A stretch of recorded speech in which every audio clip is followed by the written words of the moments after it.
and welcome back to my Allotment channel. This is episode 2 and we are starting off today in my kitchen. I have my delivery of garlic, white onion and some shallots today, and I've also popped down to the garden centre to buy some red onions, so I've got the full set.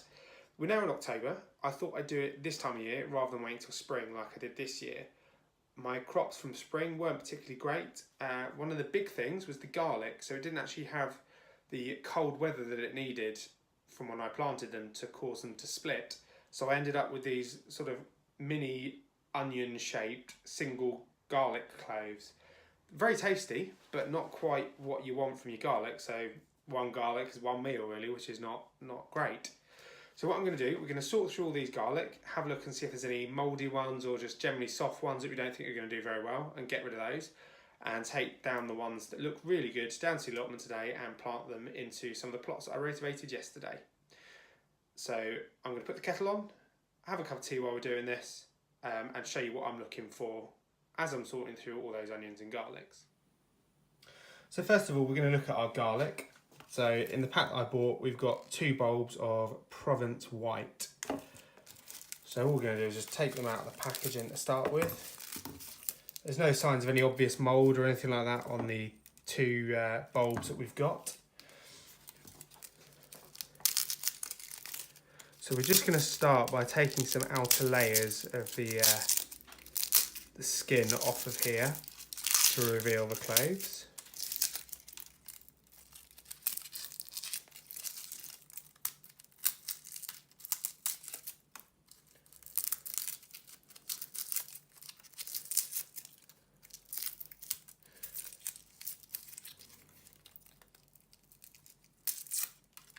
Going to be careful as we start breaking this apart not to damage the cloves as well.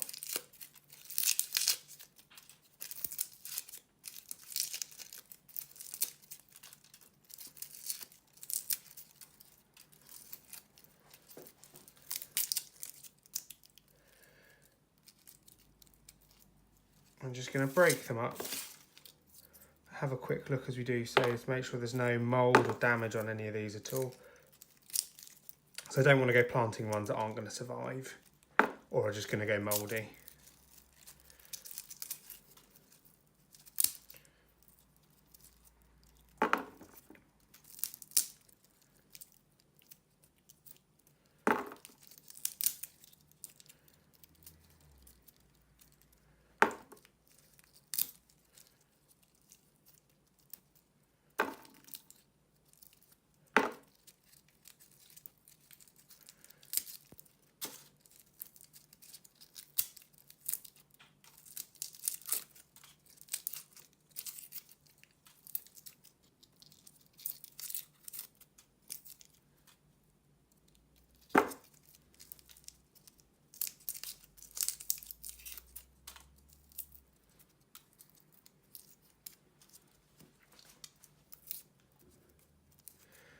Lovely, so that's the first clove done.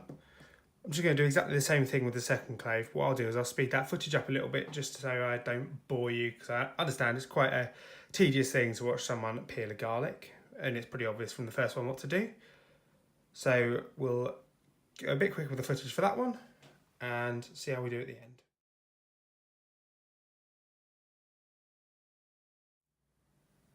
So there we go, that's the garlic all split up into individual cloves. I have to say, I've been really lucky. Every single one of those cloves looks in really good condition.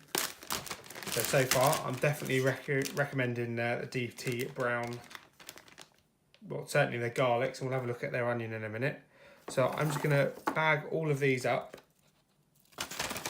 into a plastic bag. I'm only putting them in the plastic bag because I'm going to be planting these out today. If you're planning to keep them for a little while, I'd recommend either not peeling them straight away, or if you are going to save them somewhere, keep them somewhere cool and dry and keep them in a paper bag. So I tend to sweat in these plastic bags and start to go mouldy. And once one of them goes mouldy, they're all going to start to turn and you're going to lose all your garlic. So the next one that we're going to be sorting through is going to be my onion sets. These are radar onion sets from DT Brown. They do look like they're in very good condition. We're going to sort through them anyway, and I'm going to put them into a little plastic bag. Again, I would recommend if you're going to keep them for a while to put them in a brown paper bag or an envelope, something like that, that's going to keep them dry, going to stop them from sweating, and keep them somewhere that's dry and cool as well.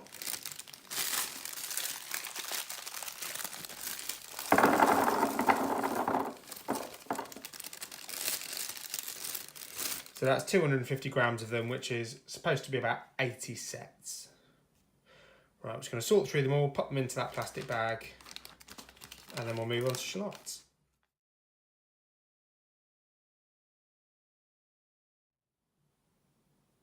So that was all the white onions, the radar onion set sorted through. Next we're going to go on to our shallots. These are again from DT Brown, 25 Germore shallots. I've not planted these ones before, so it'll be interesting to see how they do later on in the year. So again, we're going to have a quick sort through, make sure there's no funky bits on there, and then we'll move on to the red onion sets that I've got.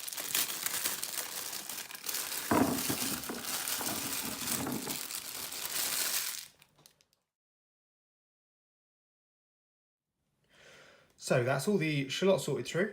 Every single one of those seems to be in good condition, so I've been really impressed with this pack from DT Brown. We'll definitely be buying some more from them at some stage. So the next one we're going to move on to is our red onion sets. These came from Wyvale Garden Centre. We've got 80 electric onion sets. So let's have a quick sort through those and see how we do with these ones. See if they're as consistent as the DT Brown ones were.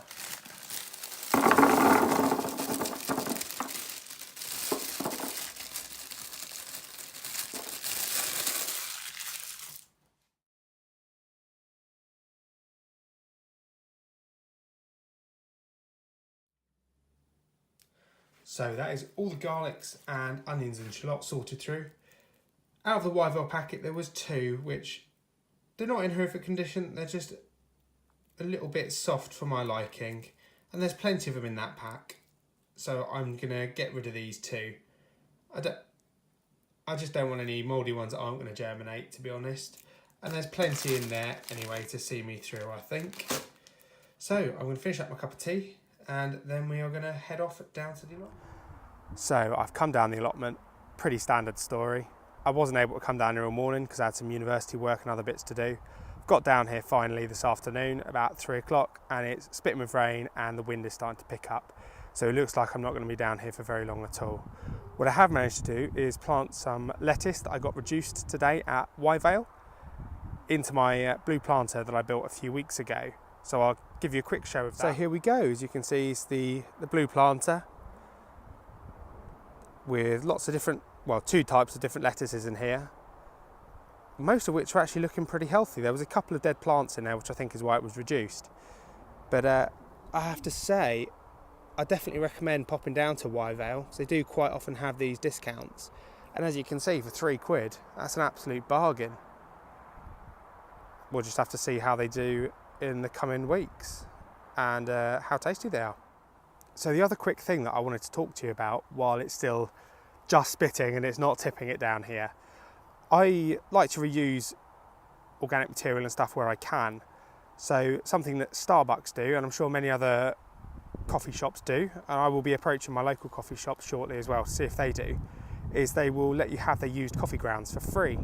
So what I tend to do is I have to go on a bus journey to meet my other half to go somewhere on a Wednesday night. What I do is, whilst I get down to where she works, is I pop into Starbucks, get us, a coffee and a snack each, and fill my bag with these bags of used coffee grounds. I know there is lots of people that will speculate that it's very acidic. That's not, as far as I'm aware, that's not the case. It's very acidic as a sort of a full bean before it's been spent, but once it's spent, it's fairly pH neutral, so it doesn't actually really do much harm to your soil at all. But from what I believe, slugs don't like it, and equally the weeds don't go through it particularly well. So you can use it as a mulch, or equally you can use it in your compost as well, just to bulk it out a bit and add that organic material from the coffee, because it's still got nutrients in it, it's just not particularly acidic. So I'll show you what the bags look like so you can look out for them. So these are the bags you're looking out for. This is completely filled with used coffee. Actually, when I picked these bags up, the coffee ground was still warm in it, that's how fresh it was. So I got these yesterday, and what I've been doing is I've just been adding them to this quite large bucket you see here. As you can see, it's a lovely dark organic matter which will do wonders on the garden. So what I'm going to do is I've got 3 bags of this. I'm going to empty them into here, and what I do is then just put some plastic over them just to stop them getting too wet in the rain. And I think after that I'm going to head home for today, and I will hopefully be back down tomorrow in what I hope will be better weather. So as you can see, I'm not back down at the allotment like I said I would be. The clip that you saw a moment ago was actually 5 or 6 days ago when I last got down to the plot. Since then, there's been a combination of me being at work and all my days off. It's been tipping it down with rain, it's been windy as anything. So it's really not been a good day to go down to the allotment. I think it was Storm Callum, I think it was. We didn't get the main brunt of it here, but it was still windy and wet.